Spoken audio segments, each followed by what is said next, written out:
Hey, what's up guys? So today is Tuesday, time check, it's 12:40.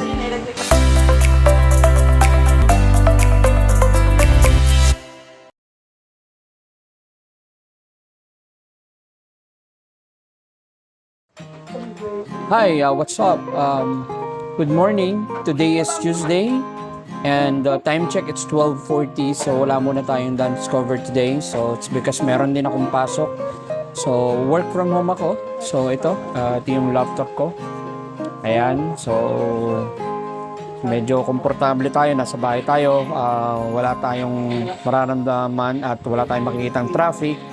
Walang hassle sa pagpasok. So yon, nandito lang. So, siguro, ang medyo challenge lang sa akin is nandito yung mga aso. So, syempre, pagka nagko-call ka, so syempre, dapat tahimik, di ba? So, kaya lang, nandito yung aso. So, ilang aso itong meron kami, dalawa.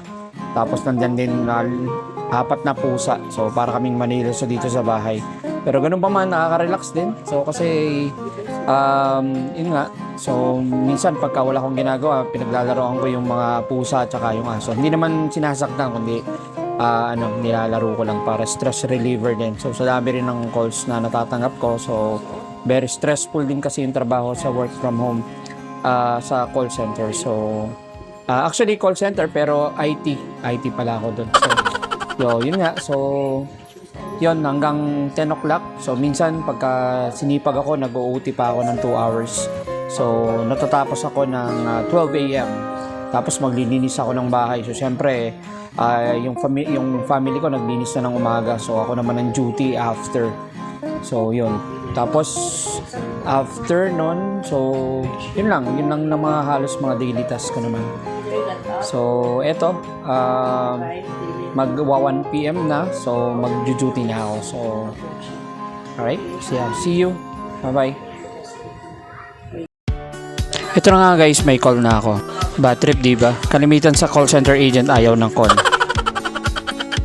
Sa pagiging IT naman, marami ka talaga marireceive na request. Ito na ang hirap ng tanong ni customer.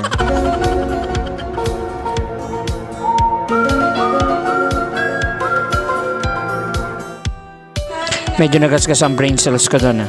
Sa kabila naman ng hirap ng tanong ay na-resolve ko naman ng concern ni customer. Grabe ang tanong para ako nagre-resolve ng isang calculus at equation.